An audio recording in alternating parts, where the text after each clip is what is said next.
That'd be fun to show because I actually physically have one of the cakes from Caked. I'm going to show you all the amazingness of this cake. Okay. Ta-da!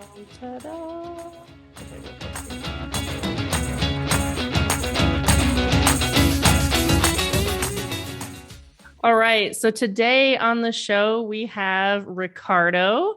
Ricardo, can you give us a little bit of information about you? Give us some of your story.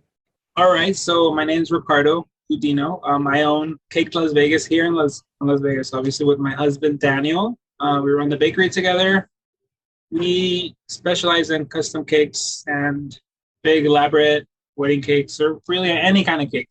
That's awesome. So tell me how long you've been doing that. It sounds crazy saying that out loud, but I've been doing this for about 17 years. Wow. In Las Vegas? No, well, yes, actually, yeah. I moved here 17 years ago. So I've technically been doing it for more than 17 years because I started in San Diego when I was in high school. Okay.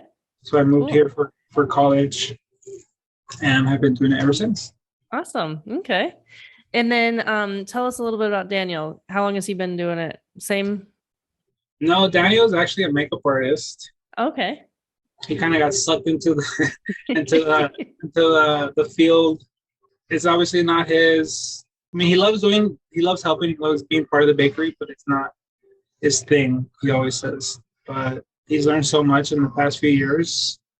The past few years is when he really started getting into it, and especially when the pandemic hit. Obviously, he wasn't working, and we kind of had to hold the fort down by ourselves for a while. So that's when he got involved a lot more. Awesome. Cool. Well, let's talk about some trends with cakes for 2022. 2022 is supposed to be like one of the biggest years for weddings. Yes. There's so much, not so many trends, but there's kind of a lot going on. And it seems like now a lot of brides, a lot of couples aren't so scared to play around with different ideas and go bigger than or go out of their comfort zone and cake wise. Obviously, we still will have our small cakes for our elopements because that's huge right now. But really, it's going to go from your simplest little cake to those tall, elaborate fantasy cakes that we call them are coming back into style. And man, I love seeing things coming back that I love to do. And it's pretty cool. You said fantasy cake? Yes, the fantasy cakes, like the 7-8 feet tall cakes that are mostly fake, and it's just for pictures and for the gram. Oh, wow. Yeah, we did a few last year. I mean, this year actually. And it used to be a thing like maybe a good 6 years ago where people had these fake cakes and they just had real cake in the back. Oh, really? Yeah. Okay, tell me more. Tell me more. So like they have the cake is actually fake. But it's like it's a decoration. It's basically a decoration. It's just for show. It's just for picture purposes. So you have something in your pictures as you showing cutting your cake, basically. This was super popular back in the day. I mean, people would even literally rent out cakes. This is stupid. This is so great. Okay.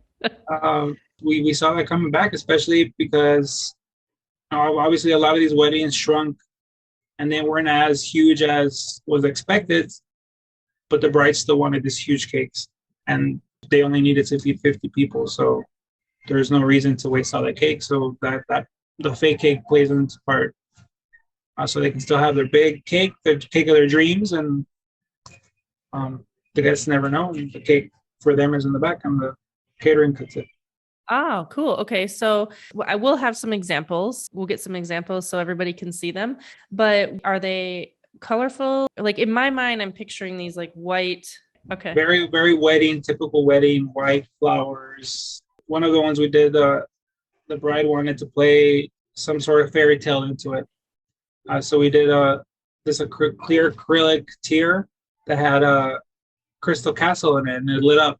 Okay. There's so much you can do with these fake cakes. It's kind of cool because you don't have to worry about stabilizing it real or falling apart, or it's kind of easier in a way to manipulate. I suppose the material is easier. Yeah. Yeah. Okay.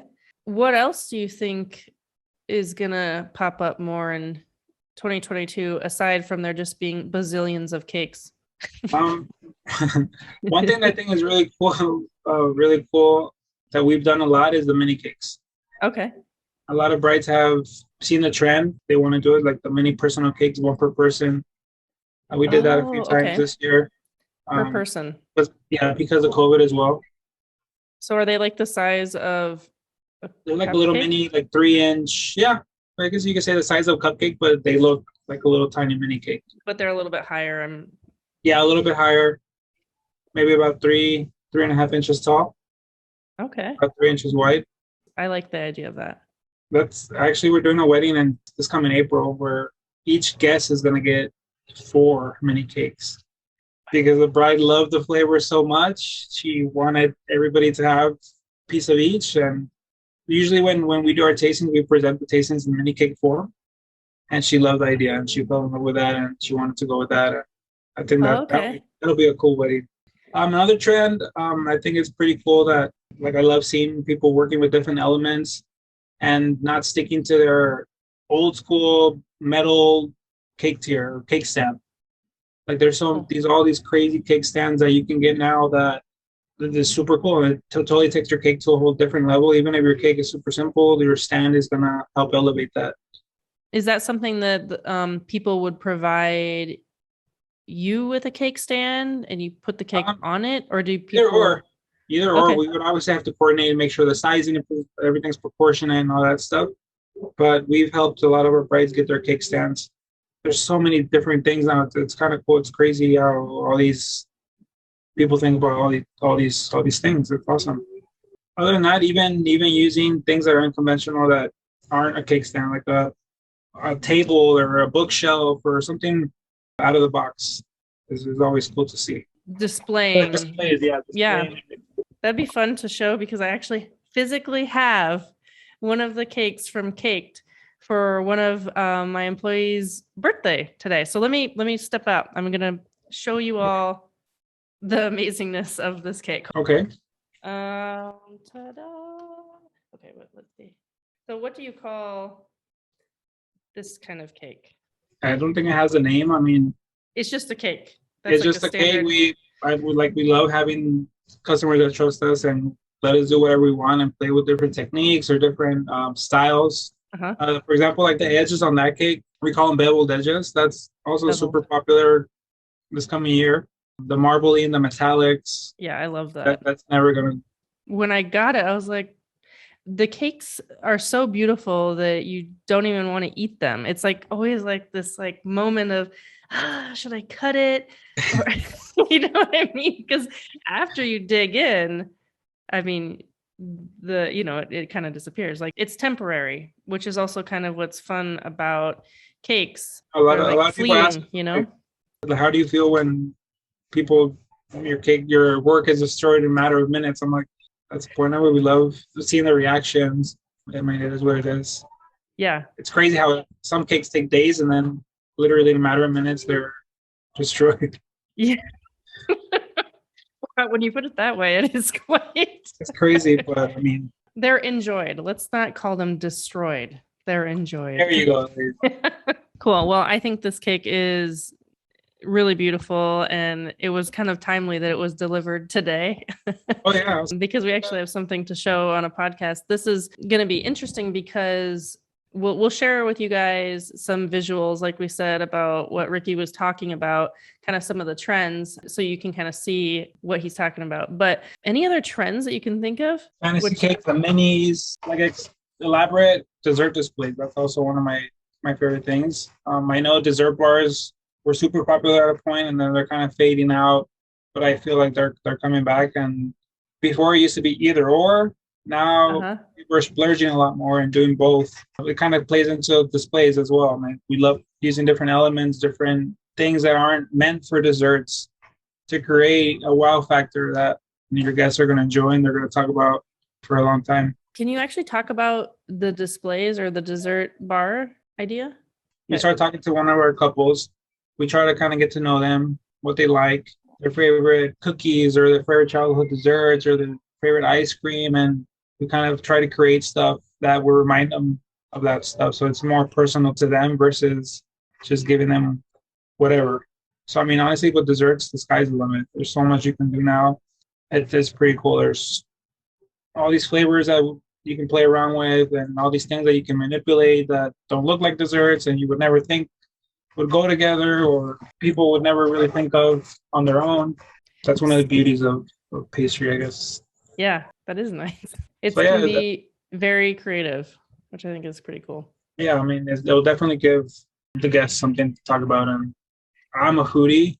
I go to a party for food and dessert. So I mean, that's important to me. I know that's important to a lot of people. So Yeah, actually, it is an important element to a wedding. And I think that sometimes people forgo some traditional elements because they don't want to do something that's traditional. exactly. But when you have a cake or a reception in general, you have to have things for people to do.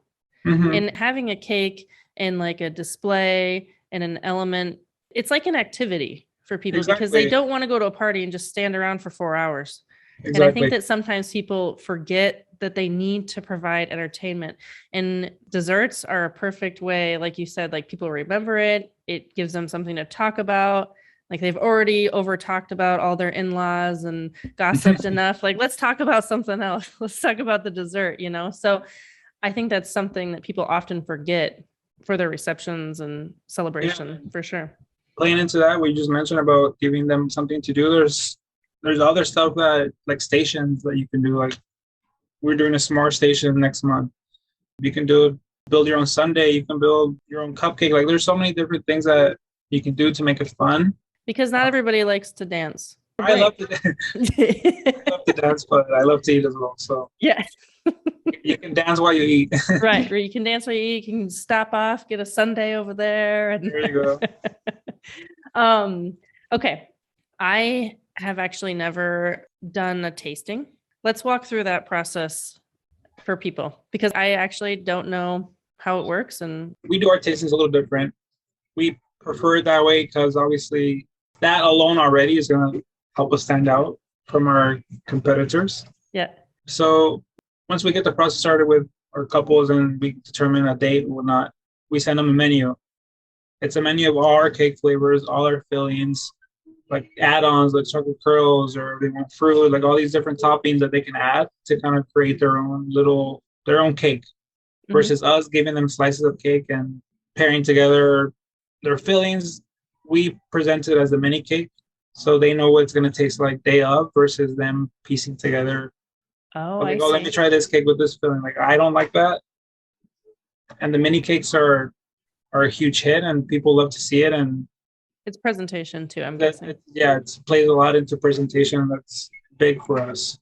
So yeah, it's pretty simple. We send them a menu. They pick their flavors. We get them ready for them the day of, and we go from there. People actually obviously come into your shop. Yes, do it. We do it here in the shop. We have a little setup for all our tastings, and we didn't do it for a while, but we started doing it again. Because that's part of the experience. Some people want to do these kind of things, and even though we have so much going on that's probably the last thing we want to do, but we need to set that time aside for our couples because that's important to them. Yeah. I think that people over the last couple of years have, friends that have gotten married pre-2020, and they had all these like experiences planning their wedding that so many people haven't had for so many years. And I think that doing a tasting is one of those things that, honestly, I kind of actually forgot about until you brought it up too. So I think people do they're going backwards a little bit. Yeah, definitely. One thing I do want to say is do not bring all your bridesmaids or all your family members. It's just, I think it should be more of an intimate thing between the bride and groom, because the more opinions, the more chaotic, the more confused you're going to be. And I always tell our couples, what are our guests going to like? Don't worry about that. It's your wedding. It's your cake. Right. They're going to eat whatever you give them. So pick what you like and what you want, versus having always worrying about what your guests are going to like. I think that's probably the biggest takeaway from industry professionals in general is it's very nice to cater to your guests, but it truly is a day for you and yours to do what you want. And so try to think of it as that, like celebrate yourself and, pick your cake flavor that you want and say, this is what we love, enjoy it with us. And don't worry so much about your guests. But I think every wedding industry professional will probably say that no matter which genre of the profession we're in. Yeah, because it kind of plays into everything. Yeah. Right. So actually, once somebody picks a flavor, then you go to work and create their creations, I guess. Once the flavors are picked, then we jump into details of what they had in mind for design, colors, and all that fun stuff. So when do people usually start talking to you? Like what phase of their planning process do people start talking about cake? It probably depends on if they have a wedding planner or not. Yeah. We have couples that literally I'm like, oh, I forgot to order my cake. My wedding's next week. And we have couples that are trying to do a tasting for 2023. And that's a little crazy to me because then, yeah, what if you change your mind? What if you forget what it tastes like? You're going to want to do another tasting. So I'd say at least no less than a month to be safe before. Oh, I was expecting you to say, I mean, I know that you're very easy for us, but 6 months or something, 3 months. That's why I said depends on if you have a wedding planner or not, because I know your wedding planner will help you map all that stuff out, and they have a different timeline than maybe we do, which is perfect. But I would say to be safe, I would say no less than a month, depending on if it's wedding season, obviously a little more time. But if your wedding's a year or two out, relax.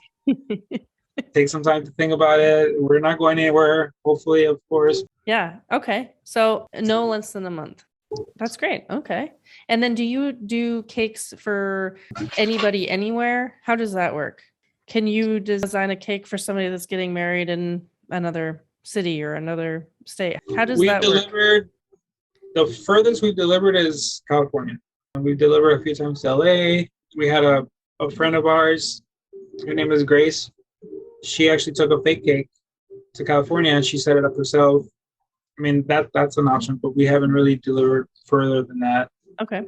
We can design a cake, of course, and then somebody else can basically do it for you, but I don't guarantee that they're going to do it as nice as yeah. What's your favorite part? My favorite part is the tasting and being able to create those different flavor combinations for them and seeing their reactions, and them liking like our suggestions versus what they picked. I love seeing those reactions. I think that's probably my favorite part. Okay. So you like the science and the feelings. Yes. And then at the end, we're seeing their reaction when they see the cake. That's awesome. Yeah. I think that the cakes to me are so visual. As a photographer, I'm always like, whoa. So that's my favorite part. I don't make them though, but I always like photographing them. Okay. Well, Ricky, I think that's it. Do you have anything else you'd like to add? Actually, we should talk about how people can find you, all that good stuff. I guess the only other thing I want to say, and I said it earlier, is don't be afraid to go out of your comfort zone and try something else and do something different. And like we said, don't worry about so much about what other people are going to like. This is your day. So if you go on our website, actually has our phone number, address, or actually has links to our Facebook and Instagram. There's ways on there that you can send an email to us and contact us for any other questions. Cool. What's your website URL? cakedlv.com. And that's cakedlv.com. And what's your Instagram handle? At Caked Las Vegas. Okay. Nice. Okay. Well, thanks so much, Ricky. Have a good day. McKenzie, you too. Bye. Bye.